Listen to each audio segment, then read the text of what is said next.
Hello students, good morning all. આજનું આપણું lecture છે વિદ્યુત ચુંબકીય વિકિરણનો તરંગ સ્વભાવ, એટલે કે wave nature of electromagnetic wave. આ વિદ્યુત ચુંબકીય વિકિરણ, પ્રશ્ન એવો થાય પહેલા તો કે મેડમ આ વિકિરણ એટલે શું એ સમજાવો ને જરા। तो के विकिरण कोने कहेवाय? तो के जे ऊर्जाનું સ્થાનાંતરણ છે એક સોર્સમાંથી બીજા સોર્સમાં ઊર્જાનું સ્થાનાંતરણ તરંગ સ્વરૂપે જે થાય એને વિકિરણ કહેવાય। જેમ કે તમને ઊર્જા ક્યાંથી મળે છે? તો સૂર્યમાંથી। આપણો મોટામાં મોટો ઊર્જાનો સ્ત્રોત સૂર્ય છે। સૂર્યમાંથી ઊર્જા ઉદ્ભવે છે, સનમાંથી ઊર્જા ઉદ્ભવે છે, ઉત્પન્ન થાય છે, ઉત્સર્જિત થાય છે, એ પણ વિકિરણ સ્વરૂપે ઉત્સર્જિત થાય। અને સૂર્યમાંથી ઉત્સર્જિત થતી ઊર્જા છેક પૃથ્વી પર તમારા સુધી આવે છે। તો સૂર્યની ઊર્જા જે તમારા બોડીમાં એન્ટર થઈ તો એ કયા સ્વરૂપે આટલા દૂરથી અહીં સુધી આવી? તો કે સૂર્યની ઊર્જા તરંગ સ્વરૂપે તમારા સુધી પહોંચી, તો એ જેના દ્વારા પહોંચી એને વિકિરણ કહેવાય। તો ઊર્જાનું સ્થાનાંતરણ તરંગ સ્વરૂપે જે થાય છે એને આપણે શું કહીએ છીએ? વિકિરણ।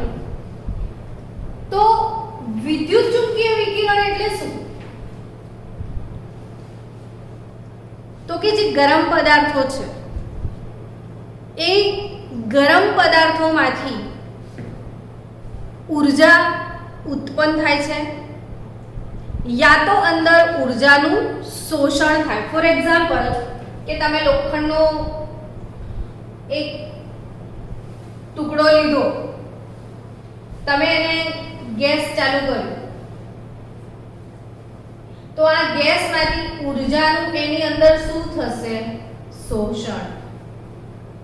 જ્યારે આમાંથી ઊર્જાનું શોષણ થઈને બહુ ગરમ થયો, પછી બહારનું વાતાવરણ ઠંડુ છે તો એમાં રહેલી ગરમીનું એ વાતાવરણમાં શું કરશે? ઉત્સર્જન। અહીંયા એ શું કરી રહ્યો છે? શોષણ। વાતાવરણમાં એણે શું કર્યું? ઊર્જાનું ઉત્સર્જન। તો આ જે શોષણ અને ઉત્સર્જન છે ગરમ પદાર્થોનું, એક વિકિરણ દ્વારા થાય છે। અને આવા વિકિરણોને આપણે ઉષ્મીય વિકિરણો યાને કે થર્મલ રેડિયેશન જેને કહેવાય છે। તો એ વખતે દરેક વૈજ્ઞાનિકોને મનમાં પ્રશ્ન સતાવતો હતો કે આ ઉષ્માનું ઉત્સર્જન થાય છે, ઉષ્માનું શોષણ થાય છે, એ વિકિરણ સ્વરૂપે થાય છે, તો એ વિકિરણો કેવા છે? થર્મલ વિકિરણો કેવા છે? ત્યારે એમને ખબર પડી હતી કે આ વિકિરણો વિદ્યુત ચુંબકીય વિકિરણો છે। તો આ વિદ્યુત ચુંબકીય વિકિરણ એટલે શું એની સમજણ કોણે આપી હતી? તો એની સમજણ આપના સૌપ્રથમ વૈજ્ઞાનિક હતા જેમ્સ મેક્સવેલ પ્લેન્ક। અને મેક્સવેલ પ્લેન્કનો એક વાક્ય છે સરસ મજાનો કે જ્યારે કોઈ વીજ ભારિત કણ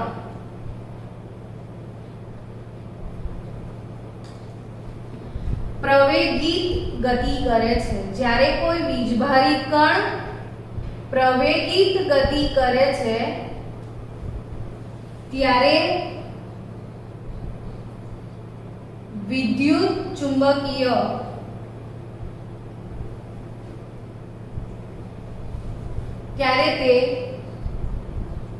વિદ્યુત ચુંબકીય ક્ષેત્ર ઉત્પન્ન કરે છે।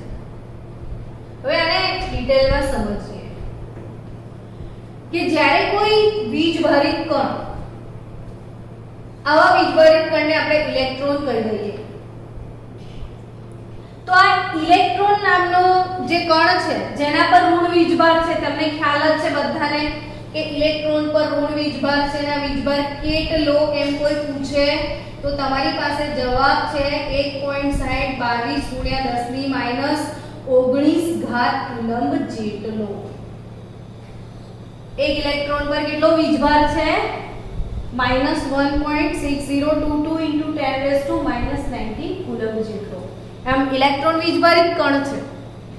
હવે આ વીજભારિત કણ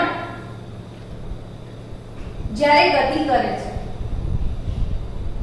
ધારો કે મારી પાસે આ z અક્ષ છે, તમને બધાને ખ્યાલ છે કે x y આપણે આને x અક્ષ કહેતા હતા જ્યારે કાર્ટેશિયન યામ પદ્ધતિ ભણતા હતા ત્યારે, આને આપણે y અક્ષ કહેતા હતા અને બંને વચ્ચેનો જે ખૂણો છે એ 90 ડિગ્રીનો ખૂણો હોય છે. અર્થાત x અક્ષ અને y અક્ષ એકબીજાને લંબ છે અને ત્રીજી અક્ષ z આપણે આ રીતે લઈએ છીએ. આ z અક્ષ આ રીતે પસાર થશે. 3D ત્રણે અક્ષ એક સાથે લઈએ તો હવે એ રીતે આપણે આમ બતાવી શકીએ ને. તો આ ત્રણે એક અક્ષિસ એકબીજાને લંબ છે. ત્રણે વચ્ચે જે એંગલ છે એ 90 ડિગ્રીનો છે.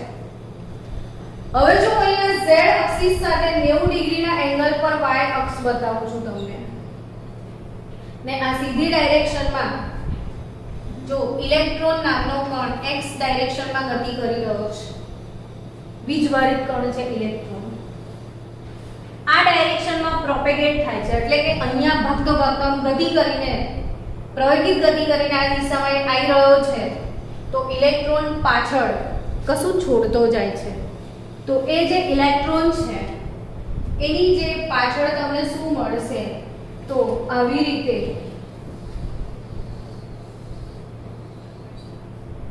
વિદ્યુતીય ક્ષેત્ર ઉત્પન્ન થશે.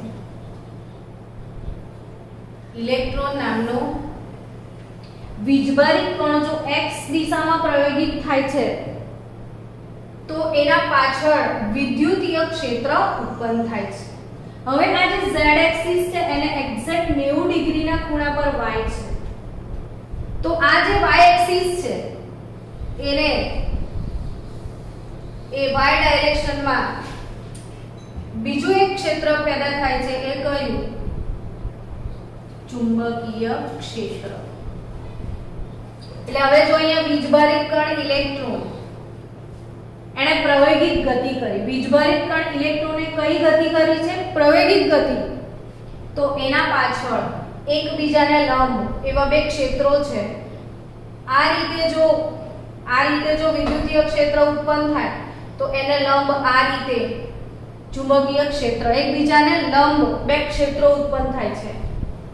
તો અહીંયા વાક્ય હવે ફરી સમજો કે જ્યારે કોઈ વીજભારિત કણ એટલે ઇલેક્ટ્રોન નામનો વીજભારિત કણ કેવી ગતિ કરી રહ્યો છે? પ્રાયોગિક ગતિ કરી રહ્યો છે, ત્યારે એણે શું ઉત્પન્ન કર્યું? વિદ્યુત ચુંબકીય વિકિરણ. ને આમ ઇલેક્ટ્રોન જે છે એ પ્રાયોગિક ગતિ કરે છે ત્યારે જો આપણે શું શીખી રહ્યા હતા કે જ્યારે કોઈ વીજભારિત કણ પ્રાયોગિક ગતિ કરે છે ત્યારે એના પાછળ જે વિદ્યુત ચુંબકીય તરંગો ઉત્પન્ન થાય છે જેને આપણે વિદ્યુત ચુંબકીય વિકિરણ કહીએ છીએ. હવે આ વિદ્યુત ચુંબકીય વિકિરણો કેટલી પ્રકારના, કયા વિકિરણો વિદ્યુત ચુંબકીય વિકિરણો છે એને સમજીએ. તો વિદ્યુત ચુંબકીય વિકિરણની મેં બીજી લાક્ષણિકતાની પણ હમણાં ચર્ચા કરી હતી તમને કે વિદ્યુત ચુંબકીય વિકિરણોને પ્રસરવા માટે માધ્યમની જરૂરત હોતી નથી. વિદ્યુત ચુંબકીય વિકિરણો શૂન્યાવકાશમાં પણ પ્રસરી શકે છે. મેં અવાજના વિકિરણોની વાત કરીએ, ધ્વનિના તરંગોની વાત કરીએ તો કારમાં બેસ્યા છો ને ગ્લાસ બંધ છે તો ધ્વનિના તરંગો તમને નહીં સંભળાય, કારણ કે ધ્વનિના તરંગો એ કાચ જેવા ઘટ માધ્યમમાંથી પસાર થતા નથી. અર્થાત ધ્વનિના તરંગોને પ્રસરવા માટે માધ્યમની જરૂર છે, પણ આ વિદ્યુત ચુંબકીય તરંગોને પ્રસરવા માટે માધ્યમની જરૂર નથી, શૂન્યાવકાશમાં પ્રસરી શકે છે. હવે કયા વિકિરણો વિદ્યુત ચુંબકીય વિકિરણો છે એની ચર્ચા કરીએ આપણે. તો તમારી પાસે આ શું છે? તો વિદ્યુત ચુંબકીય વિકિરણ વર્ણપટ છે. આ શું છે? વિદ્યુત ચુંબકીય વિકિરણનો વર્ણપટ છે. આમાં આ બે ટર્મ્સ લખ્યા છે, જરા સમજી લઈએ પહેલા. કે પહેલું ટર્મ્સ છે ન્યુ. ન્યુ એટલે શું? તો કે આવૃત્તિ. આ આવૃત્તિ એટલે શું? તો કે 1 સેકન્ડમાં કોઈ બિંદુ આગળથી 1 સેકન્ડમાં કોઈ બિંદુ આગળથી પસાર થતા તરંગોની સંખ્યા ને આપણે શું કહીએ છીએ? આવૃત્તિ. આવૃત્તિનો એકમ છે હર્ટ્ઝ. હર્ટ્ઝ એટલે પર સેકન્ડ એને કહી શકાય. તો અહીંયા 1 સેકન્ડમાં કોઈ બિંદુ આગળથી પસાર થતા તરંગોની સંખ્યાને શું કહેવાય છે? હર્ટ્ઝ. સોરી, એને આવૃત્તિ કહેવાય છે, જેનો એકમ છે હર્ટ્ઝ અથવા પર સેકન્ડ. હવે આ શું છે? તો કે પહેલી વાર જોયો છે, આ સિમ્બોલ છે લેમ્બડા. આપણે એને લેમ્બડા કહીએ છીએ. ખરેખર શું લેવાય? LAMBDA lambda. હવે આ જે લેમ્બડા છે, આ લેમ્બડા એ તરંગ લંબાઈ બતાવે છે. લેમ્બડા શું બતાવે છે? તરંગ લંબાઈ. અને તરંગ લંબાઈ શબ્દથી ખબર પડે કે તરંગની લંબાઈને શું કહેવાય છે? લેમ્બડા. તરંગની લંબાઈ એટલે શું? તો કે આવી રીતે તરંગ પસાર થતું હોય તો આ બે ક્રમિક શૃંગ અથવા આ નીચે હોય એને ગર્ત કહેવાય છે. તો બે ક્રમિક શૃંગ અથવા બે ક્રમિક ગર્ત વચ્ચેની લંબાઈને આપણે તરંગ લંબાઈ કહીએ છીએ. ને આ તરંગ લંબાઈ મીટરમાં, એનો SI એકમ મીટર, પછી એને નાનો મોટો તમે નેનોમીટર, સેન્ટીમીટર, પિકોમીટરમાં કન્વર્ટ કરી શકો છો. તો અહીંયા આવૃત્તિ ન્યુ અને લેમ્બડા આપ્યું છે. હવે આપણે આ જેટલા પણ વિદ્યુત ચુંબકીય વર્ણપટમાં વિકિરણો છે, બધા જ વિદ્યુત ચુંબકીય તરંગો છે. તો એમાંથી આ જે બતાવે છે એ આવૃત્તિ બતાવે છે. અહીંથી પ્રશ્નો પૂછાતા હોય છે નીટમાં ને બોર્ડમાં ને કોમ્પિટિટિવ લેવલ. તો યાદ રાખજો કે હાઈએસ્ટ ફ્રીક્વન્સી કોની? તો સૌથી ઊંચામાં ઊંચી ફ્રીક્વન્સી ગેમા વિકિરણોની છે. ઘણી બધી વાર આ પ્રશ્ન પૂછાયો છે કે સૌથી ઓછી આવૃત્તિવાળા તરંગો કયા? તો રેડિયો તરંગો. રેડિયો તરંગોની ફ્રીક્વન્સી સૌથી ઓછી છે.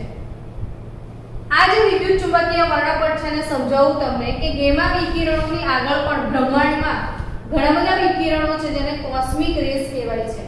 કોસ્મોસ એટલે બ્રહ્માંડ, ને બ્રહ્માંડમાં જે વિકિરણો છે એને કોસ્મિક રેસ કહેવાય. ને કોસ્મિક રેસ પછી આવે છે ગેમા રેસ. કોસ્મિક રેસ પછી કોણ આવે? Gamma rays. કોસ્મિક પછી ગેમા કિરણો. ગેમા કિરણો પછીની ફ્રીક્વન્સી છે એક્સ-રેસ. એક્સ-રે પછી કોણ આવે છે? તો યુવી, અલ્ટ્રાવાયોલેટ, પારજાંબલી તરંગો. હું એમને સમજાવું છું હમણાં ડિટેલમાં. પારજાંબલી પછી કોણ આવે છે? IR, પારરક્ત તરંગો, ઇન્ફ્રારેડ. એના પછી રેડિયો તરંગો. અને આ જે સિક્વન્સ છે એ સિક્વન્સ આધારિત પ્રશ્નો તમને પૂછાશે. તો આ સિક્વન્સ તમે યાદ રાખજો કે કોસ્મિક રેસ પછી ગેમા રેસ પછી એક્સ-રે પછી યુવી પછી IR ને રેડિયો. હવે આપણે ડિસ્કસ ચાલુ કરીએ રેડિયો તરંગોની. રેડિયો તરંગો જેમની આવૃત્તિ સૌથી ઓછી, કેટલી? 10⁶ હર્ટ્ઝ એની આવૃત્તિ છે. નોટમાં તમે આ રીતે લખજો તરંગો પછી એની આવૃત્તિ પછી એના ઉપયોગ. તો રેડિયો તરંગો શેમાં યુઝ થાય? તો રેડિયો પ્રસારણમાં. રેડિયો તરંગો શેમાં યુઝ થાય? રેડિયો પ્રસારણ માટે. આકાશવાણી, દૂરદર્શનથી જે તરંગો આવે છે, રેડિયો તમે સાંભળો છો, તો રેડિયો સ્ટેશનથી જે તરંગો હવામાં પ્રસારિત કરવામાં આવે છે એ તમારા ઘરના કનેક્ટર સુધી આવે છે, ઘરના રેડિયોમાં કનેક્ટ થાય છે. તો વિચારો કે કેટલી બધી લાંબી તરંગવાળી છે, તરંગ લંબાઈવાળા કિરણો હશે જો જેની આવૃત્તિ મિનિમમ, આવૃત્તિ = c/λ. જેની આવૃત્તિ ઓછામાં ઓછી છે તેની તરંગ લંબાઈ મહત્તમ છે, એટલે લાંબા લાંબા તરંગો હશે. આ બહુ જ લાંબા તરંગો. આવૃત્તિ નાની તો લંબાઈ વધે, ને લાંબા તરંગો એટલે રેડિયો તરંગો, અને એટલે જ આટલું લાંબુ ડિસ્ટન્સ કાપીને તમારા ઘર સુધી પહોંચી જાય છે આ રેડિયો તરંગો. તો રેડિયો તરંગો ભૂલ્યા વગર યાદ રાખજો, એની આવૃત્તિ કેટલી છે? 10⁶ હર્ટ્ઝ રેડિયો તરંગોની આવૃત્તિ, જે રેડિયો પ્રસારણમાં ઉપયોગી છે. આવૃત્તિ અને તરંગ લંબાઈ વચ્ચેનો સંબંધ વ્યસ્ત છે. આવૃત્તિ ઓછી તો તરંગ લંબાઈ વધારે. હવે રેડિયો તરંગ પછી લખ્યું છે આ 10⁶ હર્ટ્ઝ ફ્રીક્વન્સીના રેડિયો તરંગ, પછી IR તરંગ. IR એટલે શું? તો ઇન્ફ્રારેડ. ઇન્ફ્રારેડ એટલે શું? તો પારરક્ત તરંગો છે. ને આ પારરક્ત તરંગો છે એ રડારમાં યુઝ થાય.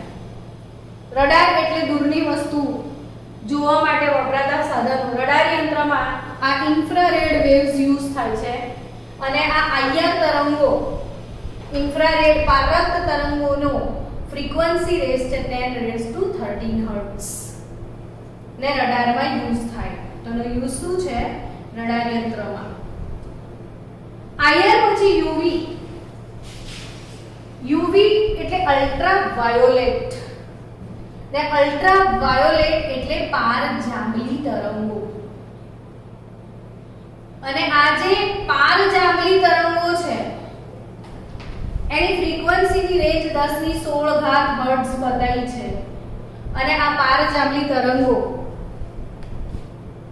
એ સૂર્યમાંથી નીકળે છે ત્યારે તમને ખ્યાલ છે કે રસ્તામાં ઓઝોનનું લેયર આવેલું છે. સૂરજમાંથી પારરક્ત તરંગો જે અર્થ પર આવે છે એને રસ્તામાં કોણ શોષી જાય છે? ઓઝોનનો આવરણ. ધારો કે આ ઓઝોનનો આવરણ નથી તો આ યુવી કિરણો સીધા ધરતી પર આવે છે, તમને સ્કિનનું કેન્સર કરે. એની ઘણી બધી આડઅસરો છે. ગ્લોબલ વોર્મિંગ છે, સ્કિન કેન્સર છે, માછલીઓની પ્રજનન ક્ષમતામાં ઘટાડો છે. આવા ઘણા બધા રીઝન યુવી રેઝના લીધે આવે છે. તો આ આપણા માટે હાનિકારક તરંગો છે. યુવી તરંગો આપણા માટે કેવા છે? હાનિકારક છે. એના પછી એક્સ કિરણો એટલે એક્સ-રે. એક્સ-રે ફ્રીક્વન્સી જે છે એ એક્સ-રે ફ્રીક્વન્સી કેટલી છે? તો 10⁻18 હર્ટ્ઝ. શેના માટે યુઝ થાય? તો તમને ખ્યાલ તો છે કે તમારે હાડકામાં કંઈક ઈજા થઈ હોય, ક્રેક પડી હોય, તો તબીબી વિજ્ઞાન જે છે એ નિદાન માટે એક્સ-રે વાપરે છે. બોન્સના જે પિક્ચર લેવાના છે, ક્રેકના પિક્ચર લેવાના છે, તો એ કોના થ્રુ આપણે લઈ શકીએ છીએ? X-ray through. ગામા વિકિરણો અને કોસ્મિક કિરણો, તો આ દરેકની રેન્જ વાઇઝ આ પોએમ યાદ રાખજો. કંઈક નેમોનિક બનાવી દેજો, કંઈક પોએમ બનાવી દેજો જેથી તમને યાદ રહી જાય કે cosmic gamma, X ray UV, IR radio. Cosmic gamma, X ray UV, IR radio, એ રીતના બધા જે તરંગો છે એની ફ્રીક્વન્સી અને એના યુઝ અને આ લાઈન તમારી યાદ રાખવાની છે. હવે આવે છે આ વાળો ઝોન જો જે યુવી ને IR ની વચ્ચે પડે છે. જનરલી 400 થી 750 નેનોમીટરનો વિસ્તાર કે જે દ્રશ્યમાન પ્રકાશ છે જેને આપણી આંખ ઓળખી શકે છે. આ જે ઝોન છે જે દ્રશ્યમાન કેમ કીધું? કારણ કે આપણે એને જોઈ શકીએ છીએ. આપણે IR તરંગોને જોઈ નહીં શકતા. સૂર્યમાંથી આવતા યુવી વિકિરણો આપણા માટે દેખાતા નથી, આપણે જોતા નથી, આ બધું જોતા નથી, આ વેવ્સ નથી જોઈ શકતા. આપણે આટલા જ તરંગ લંબાઈનો વિસ્તાર જોઈ શકીએ છીએ, અને જે આપણાથી જોઈ શકાય છે એ વિસ્તાર દ્રશ્યમાન પ્રકાશ વિસ્તાર કહેવાય. અને આ દ્રશ્યમાન પ્રકાશનો જે વિસ્તાર છે એ 400 નેનોમીટરથી લઈને 750 નેનોમીટર તરંગ લંબાઈ ધરાવતો વિસ્તાર છે. એટલે અહીં પણ એક MCQ બની શકે કે દ્રશ્યમાન પ્રકાશની તરંગ લંબાઈ કેટલી? તો 400 થી લઈને 750 નેનોમીટર જેટલી. તો આ થયો વિદ્યુત ચુંબકીય વર્ણપટ, જેમાં રહેલા કિરણો, એના યુઝ, માઇક્રોવેવ જે કિરણો છે, સૂક્ષ્મ તરંગો જેને કહેવાય, એ સૂક્ષ્મ તરંગો આપણે ઓવનમાં યુઝ કરીએ છીએ, જેનાથી આપણે કોઈ પદાર્થ ગરમ કરવા માટે સૂક્ષ્મ તરંગ વાપરીએ છીએ. IR અને રેડિયોની વચ્ચે માઇક્રોવેવ હતું. IR અને રેડિયોની વચ્ચે સૂક્ષ્મ તરંગો એટલે માઇક્રોવેવ, પછી રેડિયો તરંગો આવશે. તો આ રેડિયો તરંગો IR ની વચ્ચે માઇક્રોવેવ છે. ઓવન, માઇક્રોવેવ ઓવન શબ્દ તમે સાંભળેલો છે. હવે આપણે કેટલાક ટર્મ્સ કે જે આ ચેપ્ટરમાં આપણે વારે વારે આવવાના છે એ ટર્મ્સની ડિસ્કશન કરી લઈએ. તો આ ચેપ્ટરમાં તમને કયા ટર્મ્સ ફ્રીક્વન્ટલી આવશે? એમાંથી બે ત્રણ ટર્મ તો મેં ઓલરેડી તમને કહી દીધા છે, છતાં પણ ફટાફટ એકવાર કહી દઉં કે પહેલું ટર્મ છે આવૃત્તિ. તો આવૃત્તિ એટલે શું? તો એમ કીધું જ મેં હમણાં કે 1 સેકન્ડમાં કોઈ બિંદુ આગળથી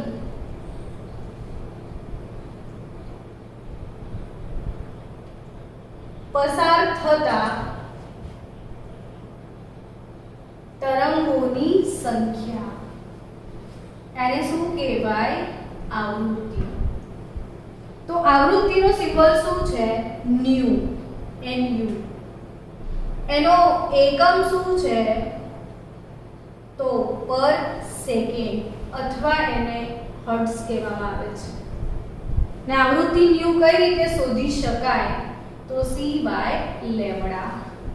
એટલે આવૃત્તિ અને તરંગ લંબાઈ વચ્ચેનો સંબંધ દર્શાવતું આ સૂત્ર છે. બીજી વાત કરીએ તો તરંગ લંબાઈ. તરંગ લંબાઈ એટલે લેમ્બડા. ને એની પણ વ્યાખ્યા હું બે ત્રણ વાર સમજાવી ચૂકી છું કે બે ક્રમિક ગર્ત અથવા બે ક્રમિક શૃંગ વચ્ચેના અંતરને શું કહેવાય? તરંગ લંબાઈ. બે ક્રમિક ગર્ત અથવા બે ક્રમિક શૃંગ વચ્ચેના અંતરને શું કહેવામાં આવે છે? તરંગ લંબાઈ કહેવામાં આવે છે. અર્થાત આ જે વિકિરણ છે આ બંને વચ્ચેનો જે અંતર છે એ લેમ્બડા કહેવાય. અને લેમ્બડા મીટરમાં મપાય. SI એકમ મીટર છે લેમ્બડા. એ રીતે બીજું શું આવશે? તો કે તરંગ આંક આવશે. તમને વેવ નંબર ને તરંગ આંક nu bar is equal to 1/લેમ્બડા. તરંગ આંક એટલે શું? 1/લેમ્બડા. તો એને આપણે કહીશું તરંગ આંક. તો તરંગ આંક એટલે વેવ નંબર અને વેવ નંબર nu બાર એટલે શું? તો કે 1/લેમ્બડા. હવે જો એનો SI એકમ જોઈએ તો શું થશે? તો 1/મીટર થશે. લેમ્બડા આપણે મીટરમાં માપીએ છીએ તો આ 1/મીટર અર્થાત મીટર ઇન્વર્સ એ તરંગ આંકનો એકમ થશે. સેન્ટીમીટર લઈએ તો સેન્ટીમીટર ઇન્વર્સ, મીટર લઈએ તો મીટર ઇન્વર્સ. તો તરંગ આંક એટલે 1/લેમ્બડા અને એનો SI એકમ થશે મીટર ઇન્વર્સ. અને બીજો કોઈ ટર્મ ખાસ તમારે આવવાનો નથી તો આવૃત્તિ, તરંગ લંબાઈ અને વેગ આવશે. તો વેગને આપણે v કહીશું. તો વેગ એટલે શું? તો કે 1 સેકન્ડમાં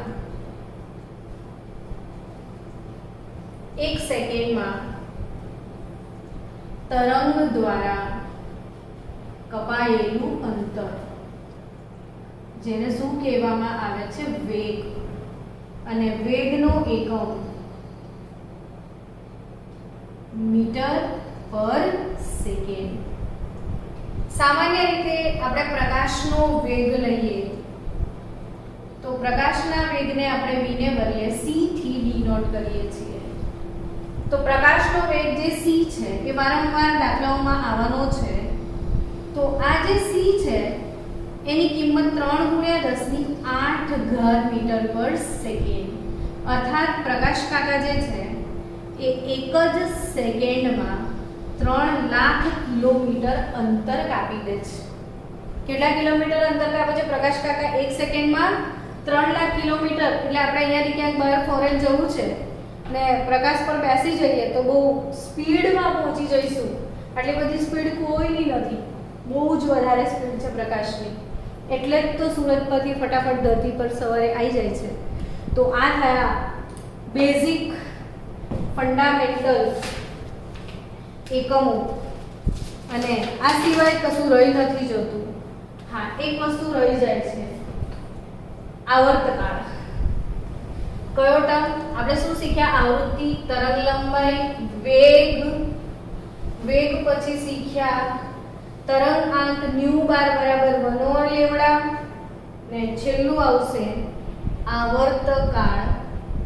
તો આવર્તકાળ જો પૂછાય તો આવર્તકાળનો સિમ્બોલ ટી રહેશે અને કોઈ એક તરંગને એક સાયકલ અથવા એક પરિભ્રમણ પૂરું કરવા માટે લાગતો સમય, કોઈ એક તરંગને એક પરિભ્રમણ પૂર્ણ કરવા માટે લાગતા સમયને શું કહેવાય? આવર્તકાળ. અને આવર્તકાળ ટી એટલે 1/છેદમાં આવૃત્તિ. ને આવૃત્તિ આવર્તકાળ ટી બરાબર 1/ν. આવર્તકાળ ટી બરાબર શું? 1/ν. તો ન્યુ એનો યુનિટ શું છે? તો કે સેકન્ડ ઇનવર્સ. તો સેકન્ડ ઇનવર્સ ઉપર આવે તો શું થઈ જાય? સેકન્ડ. તો આવર્તકાળનો એકમ શું થશે? સેકન્ડ. તો અહીંયા આવર્તકાળ t બરાબર 1/ν એટલે કોઈ પણ તરંગને એક પરિભ્રમણ પૂર્ણ કરવા માટે લાગતો સમય એને આવર્તકાળ કહેવાય. t બરાબર 1/ν યાને 1 સેકન્ડ ઇનવર્સ યાને કે સેકન્ડ. તો આવર્તકાળનો એકમ શું છે? સેકન્ડ. તો આ હતા અગત્યના આપણા પર્યાયો અને વિદ્યુત ચુંબકીય વિકિરણની લાક્ષણિકતાઓ. કયા કયા કિરણો વિદ્યુત ચુંબકીય વિકિરણો છે તે સમજીએ આપણે. દરેકની આવૃત્તિ શીખ્યા, દરેકના ઉપયોગો શીખ્યા ને હવે આ ટોપિક તમે રિવાઇઝ કરી લેજો. પોઝ કર્યું.